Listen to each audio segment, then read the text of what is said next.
बिस्मिल्लाहिर्रहमानिर्रहीम। बहुत बहुत शुक्रिया आप सभी दोस्तों का Jammu Kashmir live news network की लाइव नशरियात के साथ जुड़ने के लिए।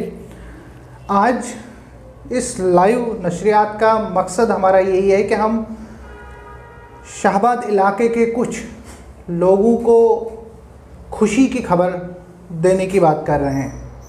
जी हाँ, हमारे साथ मौजूद है शाहबाद डेवलपमेंट फोरम के चेयरमैन ज़हूर अहमद मलिक साहब।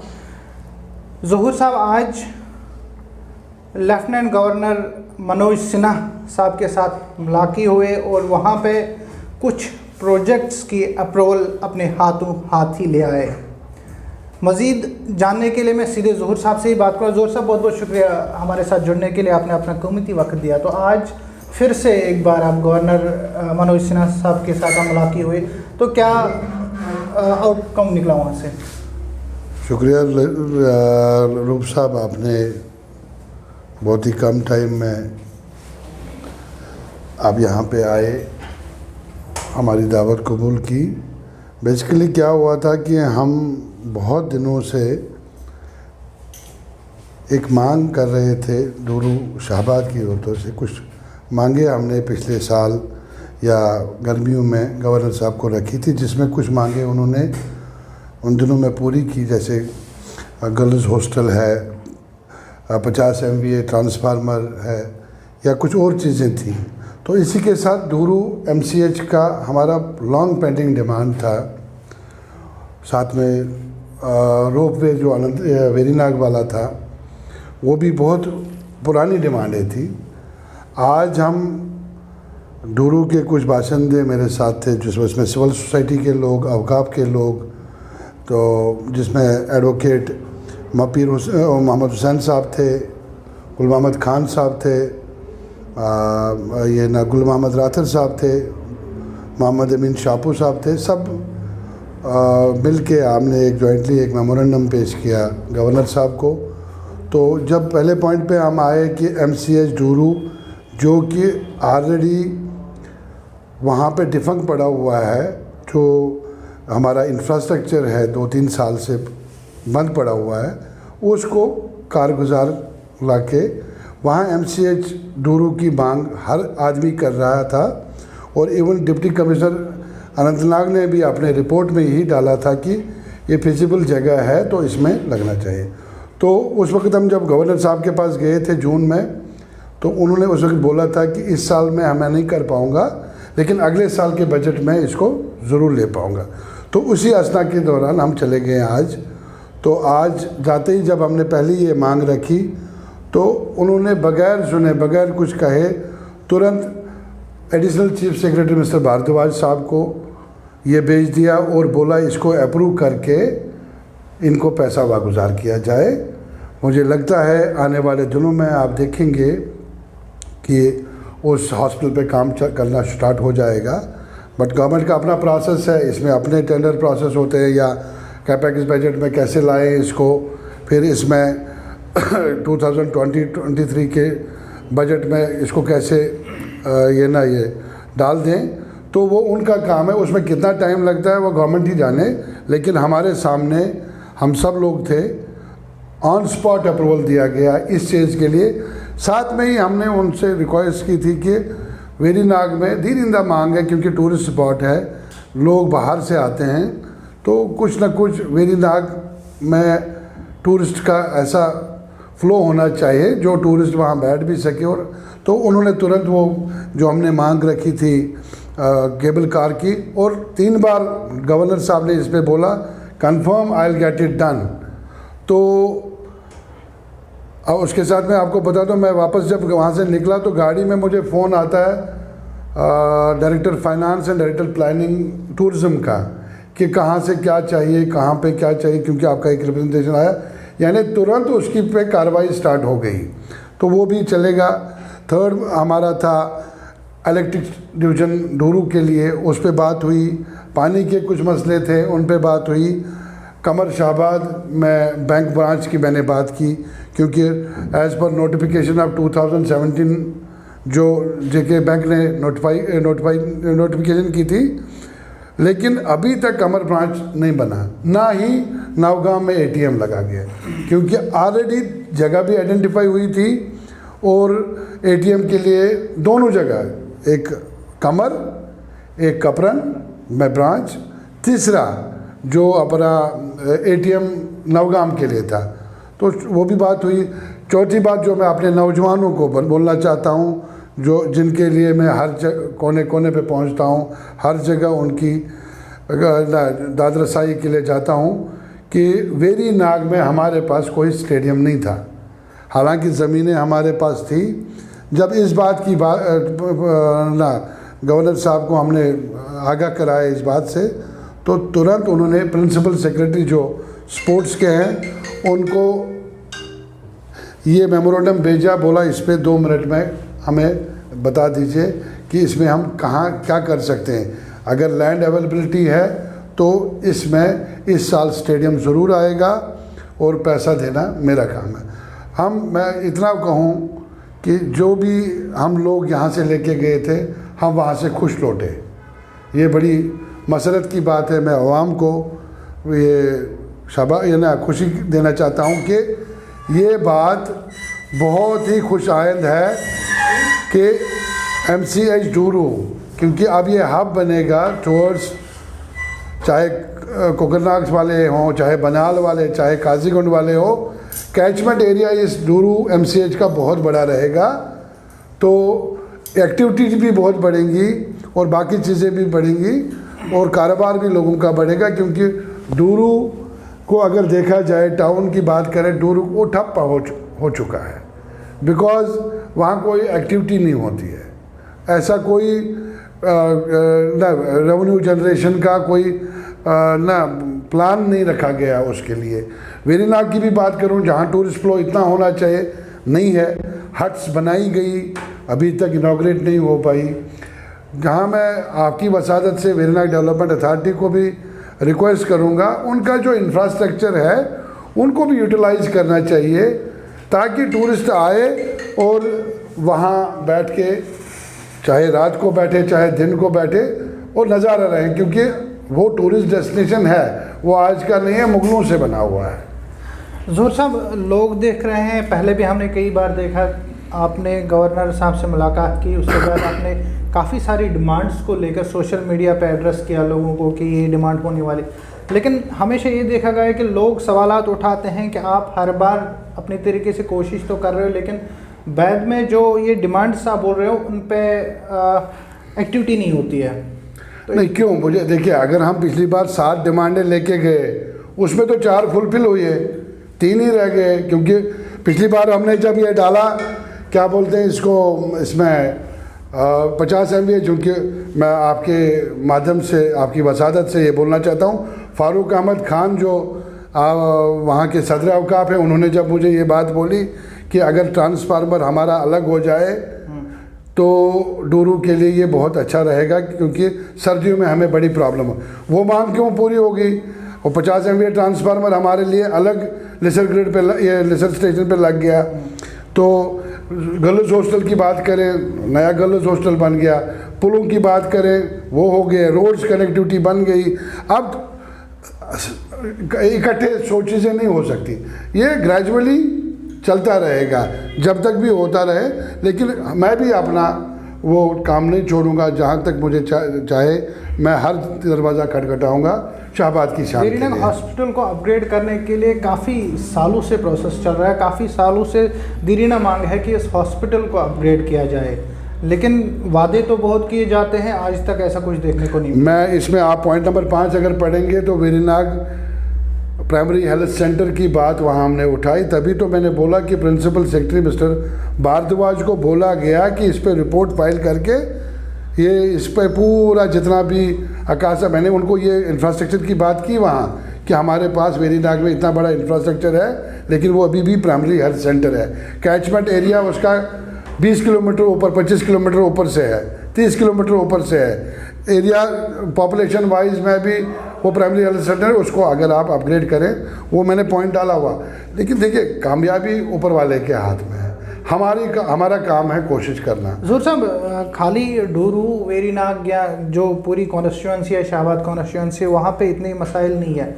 मैं कुछ मसाइलों को लेकर हर बार आवाज़ उठाता रहता हूँ, ख़ास तौर पर जहाँ पे मैं तो केबल कार कॉरपोरेशन की बात नहीं करूँगा, मैं तो बात करूँगा कमर में फायर सर्विस स्टेशन काफ़ी ज़रूरत है।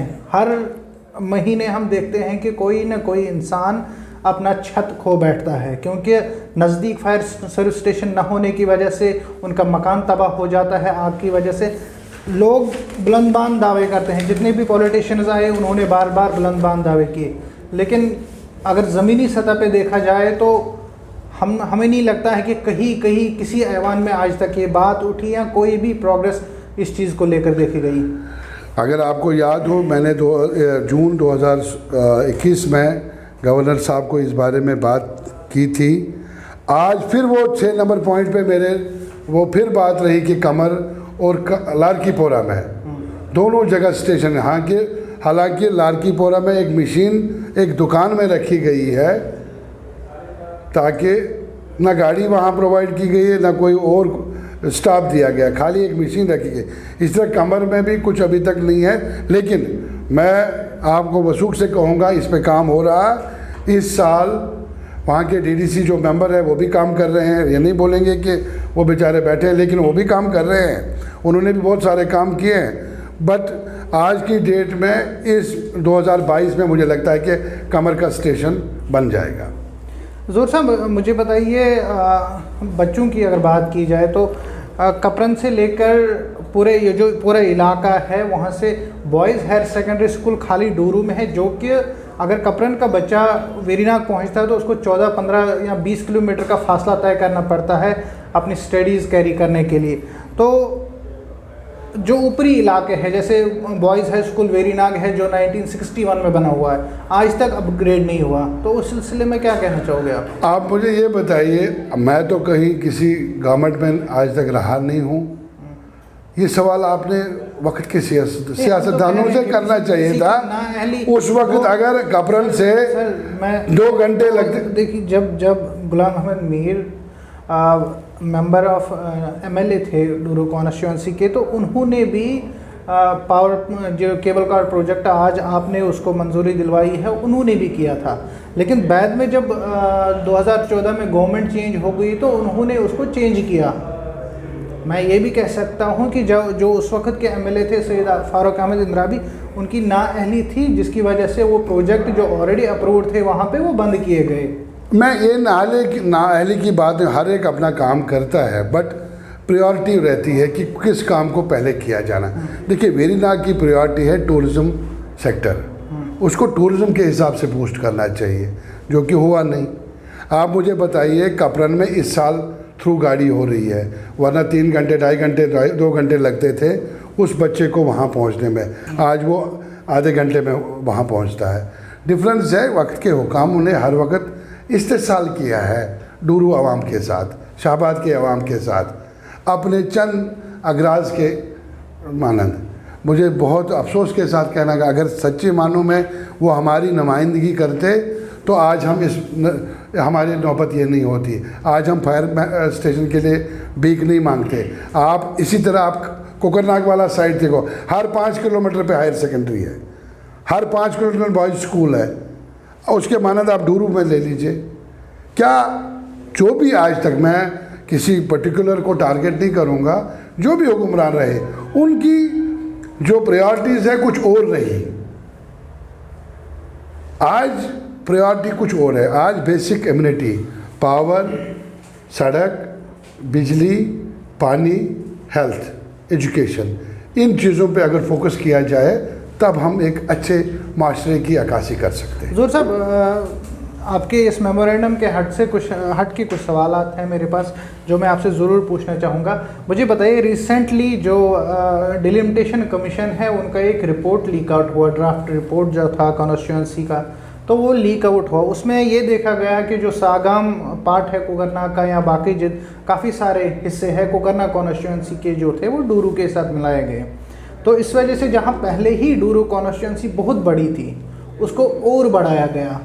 तो आप किस नज़र से देख रहे हैं? आप उस कॉन्स्टिट्यूंसी को सोशल प्लेटफॉर्म्स पे रिप्रेजेंट कर रहे हो, तो आपको क्या लगता है एरिया बढ़ाने से कॉन्स्टिट्यूंसी का फ़ायदा हो रहा है, नुकसान हो रहा है? देखिए, जो डिलिमिटेशन जो कमीशन है, एक ऑर्गेनाइजिंग बॉडी होती है, इनके अपने रूल्स होते हैं। हमें नहीं पता ये कि इनका स्केल क्या होता है, कैसे ये चीज़ को मापते हैं कि हमें ये करना चाहिए। हाँ, डूरू का इलाका बड़ा नहीं है, पहले भी डूरू का इलाका बहुत सारा कटा। सोपशाली डूरू के साथ होता था, कुकरनाग डूरू के साथ कुछ इलाका पड़ता था, कुछ कटा कुछ जोड़ा। अब मैं इसमें नहीं जाना चाहता हूँ, ये गवर्नमेंट के मसले हैं, इनसे अगर हम माजरती। काफ़ी सारे लोग जो हैं वो नाराज़ दिख रहे हैं, लेकिन काफ़ी सारे लोग ऐसे भी हैं जो खुशियां मना रहे हैं कि हाँ, डिलिमिटेशन की जो ये ड्राफ्ट रिपोर्ट है, अगर ये सही होगी। हाँ। अभी तक डिलिमिटेशन कमीशन ने इस बात की तस्दीक बिल्कुल भी नहीं की कि क्या ये वाकई में ये रिपोर्ट सही है, ये लीक्ड रिपोर्ट है। नहीं, देखिए, मैं वही बोला, जहाँ एरिया के हिसाब से हम बढ़ गए हैं, बहुत अच्छी बात है। बट अब किसी और का नुकसान हो रहा है, उसमें तो हम क्या कर सकते हैं। But as far as constituency की बात है, बहुत बड़ी कॉन्स्टिट्यूंसी बनी। अब आप कपरन हेंगीपोरा से लेके सागाम, ये क्या बोलते हैं उसको, सागाम के ऊपर वाला इलाका या कुकरनाग वाला इलाका, जो भी इसमें घुसा, बहुत एरिया कॉन्स्टिट्यूंसी बहुत बड़ी हो गई। इसमें जो एमएलए होगा या जो भी रिप्रेजेंटेटिव, उसको मुश्किल ही होगा इतना इसमें काम करने में। बट मैंने आपको पहले भी बोला कि डिलिमिटेशन कमीशन एक ऑटोनमस बॉडी है, उनका अपने मंशूर होते हैं, वो किस रेक्टर पे काम करते हैं, किस स्केल पे काम करते हैं, उनके अपने ये स्केल्स होते हैं। बेटर है कि हम ये उन पे ही छोड़ दें, तो इससे। ज़ोर साहब, जहाँ तक मेरी नॉलेज है, आज तक आपने सियासत में कदम नहीं रखा।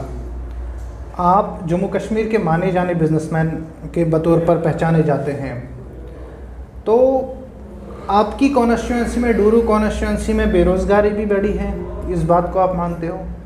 बिल्कुल 100% है। तो इंडस्ट्री सेटअप करने के हवाले से क्या इकदाम आप कोशिश कर रहे हो कि वहाँ पे एम्प्लॉयमेंट जनरेट हो, क्योंकि आप एक बड़े बिजनेसमैन हो, तो कोई ऐसी प्लानिंग आपकी तरफ से? देखिए, मैं पिछले दिनों दुबई में था, तो मुझे वहाँ पहले डूरू की याद आती थी।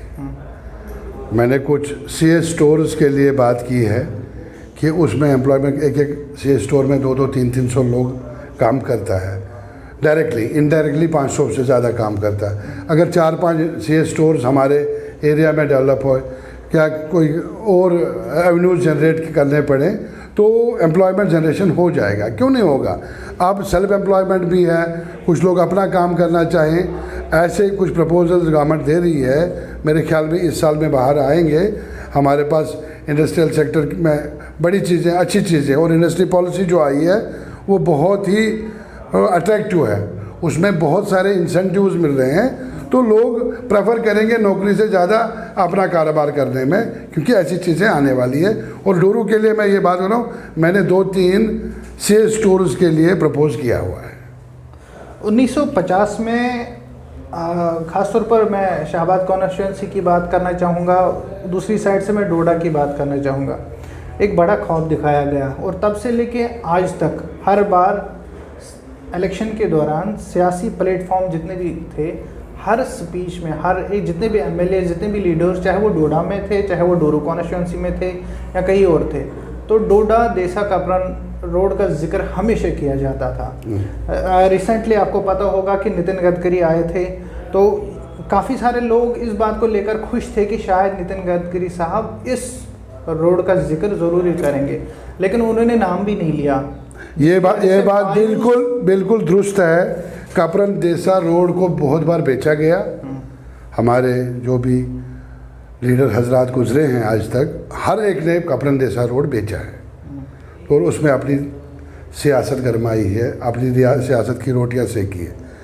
बट मुझे भी ये आपने भी जो बात कही कि मुझे लगा कि नितिन गडकरी जी आएंगे तो ये करेंगे, मैं भी कंफर्म था कि इस मीटिंग में या जो इस दौरे में वो इस कपरन देसा रोड को अप्रूव करेंगे, लेकिन नहीं हुआ। लेकिन उनके ट्वीट पे मैंने कमेंट किया, और मैंने एक ट्वीट कर दिया कि वायर इज़ कपरन देसा रोड, क्योंकि उनने लिखा हुआ था, हमने पूरा J&K मिला दिया कश्मीर का कोई रोड नहीं था, तो मैंने पर्टिकुलरली कपरन जैसा रोड डाला। उसके बाद मुझे उसके ऑफिस से फ़ोन आने स्टार्ट हो गए, वो आज उस पर काम कर रहे हैं। हो सकता है उसमें कुछ पॉजिटिव नताइज मिल जाएं, तो मैं ज़्यादा बुलंदबाज़ दावे नहीं करूँगा। जहाँ तक भी हो सके मैं हर एक का दरवाज़ा खटखटाऊँगा। हजूर साहब, चूँकि आपको पता है कि अभी डिलिमिटेशन कमीशन काम कर रहा है, तो आज नहीं तो कल 10 दिन के बाद उनकी रिपोर्ट, जो फाइनल रिपोर्ट है, वो सबमिट हो जाएगी और बहुत जल्द जम्मू कश्मीर में इलेक्शन होने वाले हैं। तो आप जो डूरू कॉन्स्टिट्यूंसी है उसको इसी तरीके से रिप्रेजेंट करना चाहोगे या आगे जाके असेंबली में या पार्लियामेंट में आप? देखिए, अभी तक जो हम काम कर रहे हैं हमें मज़ा आ रहा है, सोशल वर्क करने में सुकून भी मिलता है। आप अगर किसी के लिए अच्छा काम कर रहे हो, आप देखो शाम को आपको अच्छी नींद आएगी। बट अभी तक मैंने कुछ ऐसा सोचा नहीं है, लेकिन वक्त क्या कहाँ मोड़ लेता है। रात को हम आर्टिकल 370 में थे 2019 में, तो दूसरे दिन आर्टिकल ही नहीं था। रात को हम स्टेट में थे, सुबह यूटी में उठे। तो कौन किस तरफ करवट लेता है ये भी बोला नहीं जा सकता। तो अभी इस चीज़ को आप पूरे वाजे नहीं करना चाहते हो? बिल्कुल, अभी तक ऐसा कुछ मेरे पास है नहीं।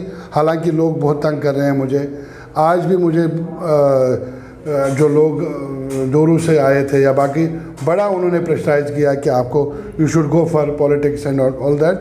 बट मैं यही बोल रहा हूँ कि अल्लाह ने मेरे हाथ में जो भी रखा है वो मुझे मिल जाएगा। ना आप मुझसे छीन सकते हो ना कोई और। जितनी आप मेरी बुराई करोगे इतना मैं बुलंद होता जाऊंगा। चलिए, बहुत बहुत शुक्रिया हमारे साथ बात करने के लिए। तो ये थे शाहबाद डेवलपमेंट फोरम के चेयरमैन ज़ोहर अहमद मलिक, जिन्होंने आज गवर्नर मनोज सिन्हा साहब से मुलाकात की और मुलाकात के बाद काफ़ी सारे प्रोजेक्ट्स जो है, जिसमें cable car corporation Verinag, MCH Dooru, कमर के लिए JK बैंक ब्रांच और नौगाम के लिए ATM का जो मंजूरी हुई है, वो लोगों के लिए बहुत खुशी की बात है। और हम उम्मीद करते हैं कि इन जो भी प्रोजेक्ट्स अप्रूव हुए हैं वो उस पर बहुत जल्द काम शुरू होगा। आप मज़ीद खबरों के लिए जुड़े रहे JK लाइव के साथ। मुझे दीजिए इजाज़त। खुदा हाफ़िज़।